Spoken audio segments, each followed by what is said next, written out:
everybody. Thanks for tuning in today. I am here with the man, myth, and legend, Chris Grant, the IP Alert creator, the creator of one of the creators of OA Challenge. He's got a hand in tactical arbitrage, a hand in tactical expander, and pretty much everything else in the Amazon world.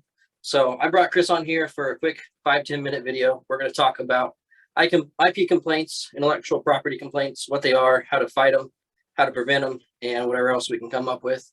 So welcome, Chris. Thanks for coming in today. Thanks, man. I appreciate you having me. So as the founder of IP Alert, one of the founders at least, what if someone is new, just joining Amazon, and they say, what is an IP complaint? How do you answer that? Well, it's a tool that brand owners can use to file complaints for people who might be diluting their brand on Amazon. I mean, that's really what it's meant for. That's not necessarily how it's actually used in the real world. Yeah. But it's meant to protect people's intellectual property, say Crayola, for example. Well, they don't want you or I selling, I don't know, some Crayola that you might order from AliExpress. And if they think that you're doing something like that, then they might file an IP complaint because you're infringing on their intellectual property. And that's really what it was. That's what the process was created for. But due to lackadaisical policing from Amazon, it's turned into something a lot more difficult to deal with than I think what they intended it to be. Yeah, no, I totally agree with that. It's used and abused a little bit, and Amazon's automated processes for everything. It just kind of makes it hard to get by that. But exactly. What kind of IP complaints are there? Is it just one blanket complaint?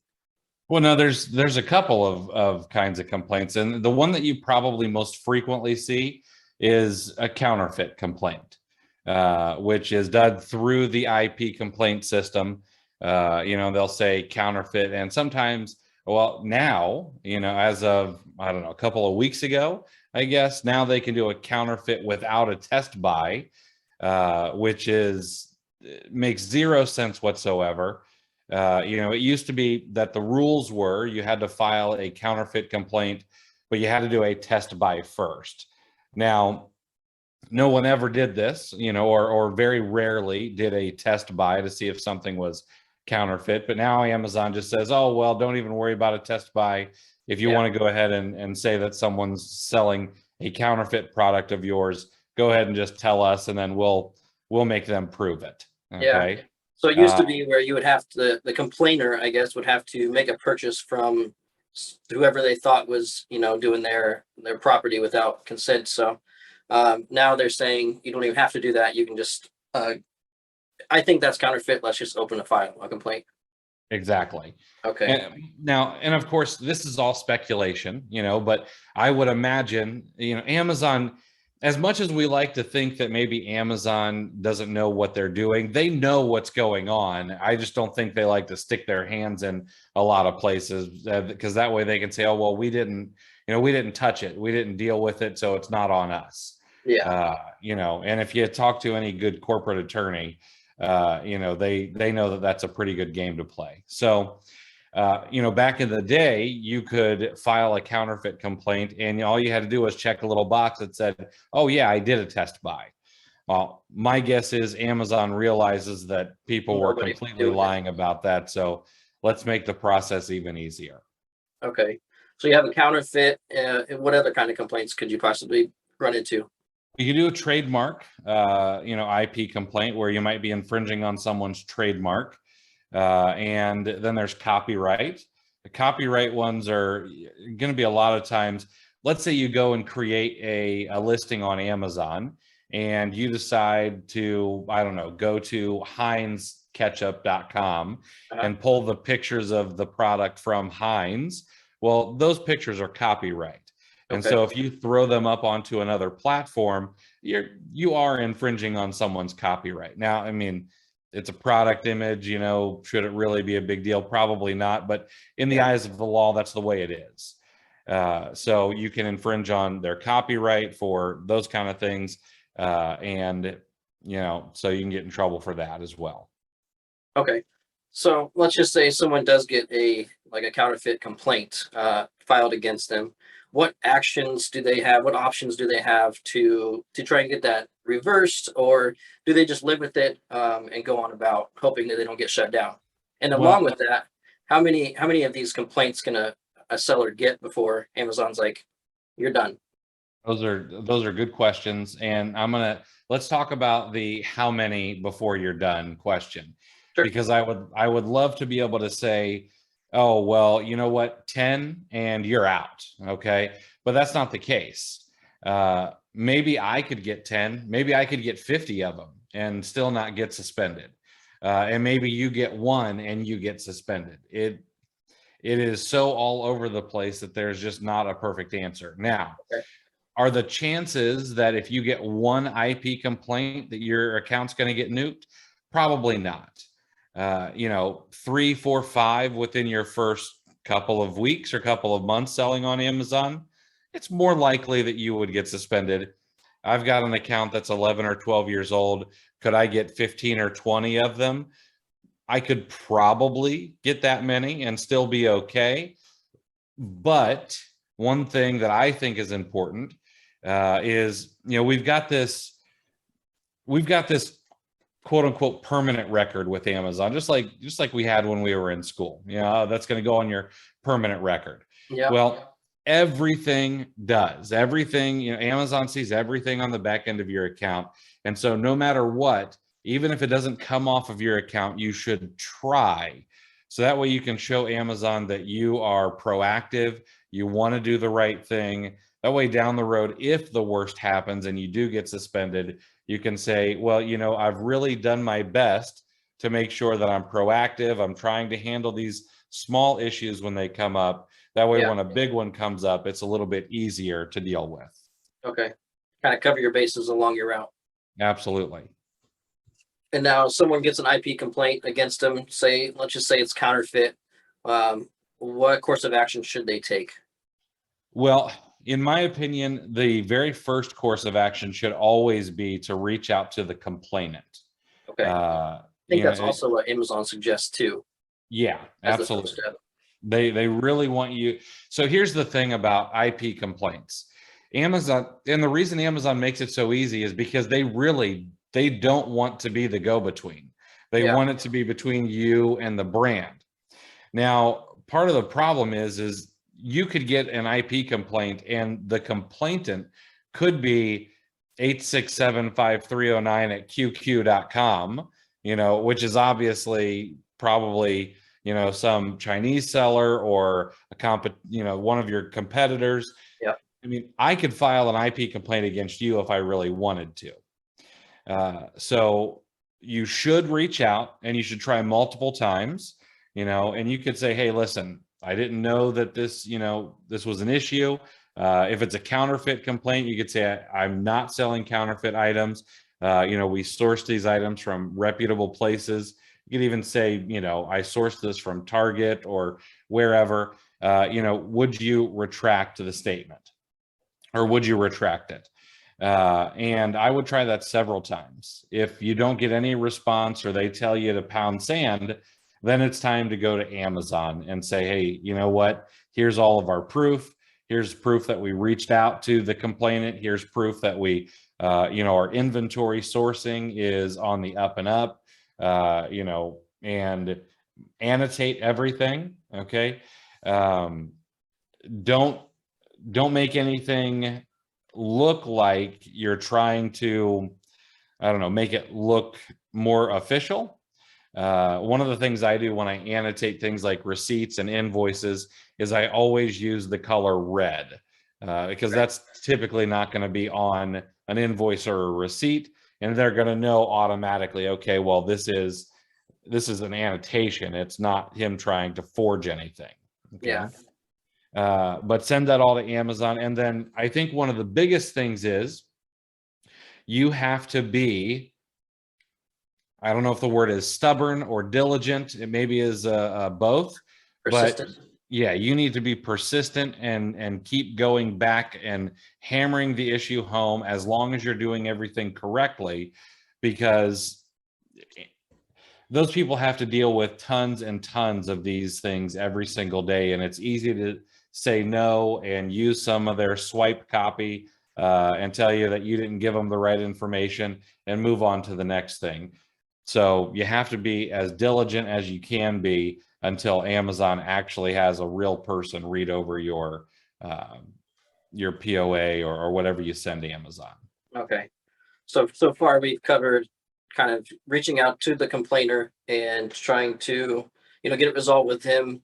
You deal with quite a bit of these complaints. I believe you have a service that kind of handles this. Is that correct? No, not really anymore.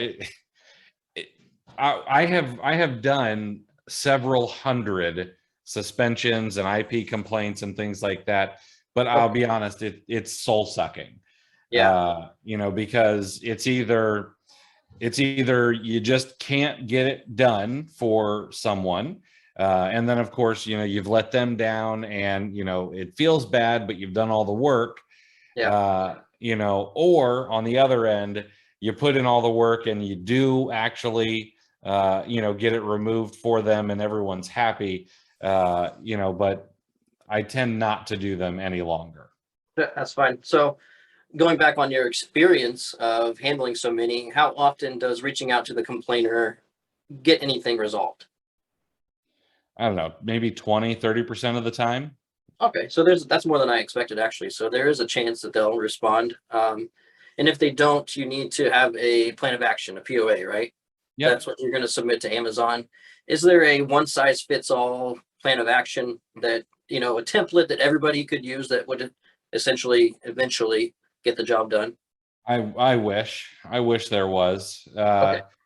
There's a couple of I like templates, but the problem is that once you create a and I've created some templates that I've given people, and you tell people, hey, listen, don't use this word for word, but well, it's too easy to use it for word, so everybody does. Yeah. And then they tend to not be as effective later on down the road. Absolutely. It's kind of like reaching out to a wholesaler where everyone uses the same email script and they just delete them all. Exactly. Get tired of seeing it. So, all right. So we've in our experience here, we've responded with a plan of action, and that can take several attempts, right? How many? I mean, it can take 4 or 5, 20 attempts.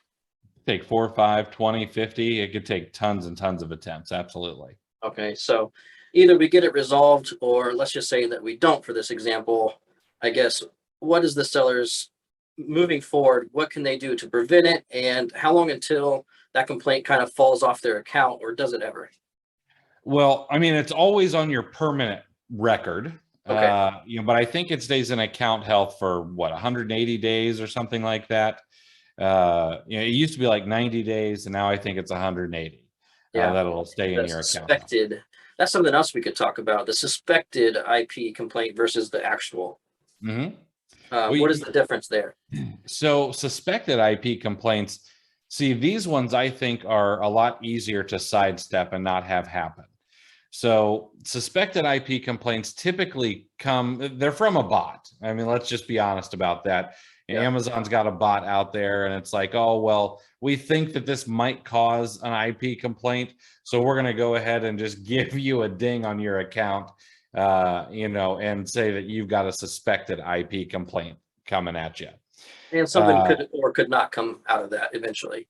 Exactly. And typically what you're going to see from those is maybe the brand name on Amazon doesn't match up with the brand name in the title. And so maybe someone puts the brand as Disney, but in the title it says, Marvel, DC, I don't know, superhero, whatever. And so things just aren't adding up there. Okay. So if you pay attention on the front end and make sure that everything looks good, you can probably sidestep a lot of those suspected IP complaints. Now, you're not going to sidestep 100% of them. They're going to happen, but you can at least try. And is there a response needed for a suspected IP complaint? So it's always kind of in flux, but I'm pretty sure that if you delete the item from your inventory, that typically it just goes away after a while. Okay. At least that's what was working not very long ago. Perfect. Now, I know that you have some specific tools that you've created to kind of help people prevent this from happening when they're sourcing for products or brands. Can you tell us a little bit about the IP Alert Chrome extension? Yeah. So yeah, we built IP Alert. My buddy and my good friend and business partner Nate McAllister, he wrote a blog post on IP claims, and in that blog post, it had several known brands that you could stay away from. And as soon as he wrote that, I was like, you know what? I was like, we really should turn this blog post into something that's alive and people can use on a regular basis, protect their account. So we build out IP Alert, and it's grown into what I believe is one of the biggest databases of actual vetted brands that are known to file IP complaints. And it's always, it's kind of growing and shrinking over time. And what we do is we actually vet every single brand. We have to see proof that a complaint has been filed. And we've got a community of over 8,000 people who submit brands every single day and have to submit the corresponding proof. And then we go out and we do some due diligence as well. So is the brand on the listing and also selling? Have we seen a marked decrease in the number of sellers? Are we able to find any other people talking about it on places like Reddit and in the cesspool? I mean, the Amazon forums, and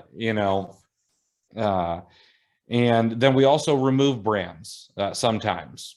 For example, Starbucks last year for about 3 months, they were absolutely hammering things like mugs and travel cups, and then all of a sudden they just stopped.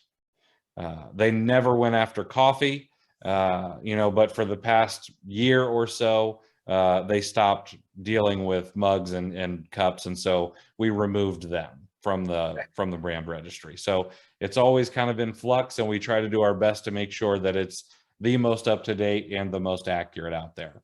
Yeah, and I mean, this is probably one of the most often imitated and never truly duplicated tools out there. I've seen everybody and their brother try to come up with some kind of IP alert, and the way that you guys vet it and the way you guys keep up with it, it's hands down the best tool. It's probably, aside from Keepa and maybe Inventory Lab, it's probably the first tool that I would get after purchasing those. So, and then OE Hunt readers, I do have some stuff on the blog that's attached to this at oehunt.com/blog to go over kind of some Keepa graphs that you can see a rapid decrease in sellers that would potentially alert you that it could be an IP complaint coming in against sellers, and sellers are just hopping off of it. And then if you want to look into IP Alert, Chris, you guys have two different payment plans for this, I think. Is there an annual and a lifetime still?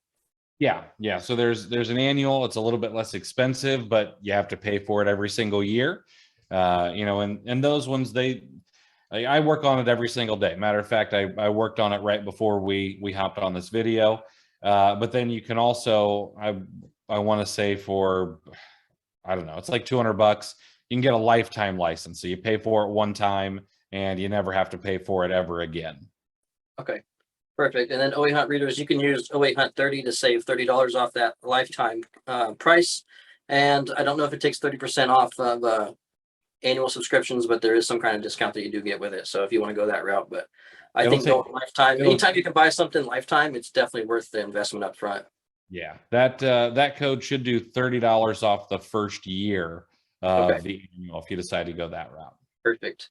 All right. So if you guys have any questions, you can hit me up on Instagram, Facebook, or Derek at oehunt.com. And if there's something I can't answer, I will talk to the man directly here, Chris Grant, and get an answer for you regarding IP complaints. Chris, so much. Thank you for your time today. I really do appreciate it. Absolutely, man. Thanks for having me.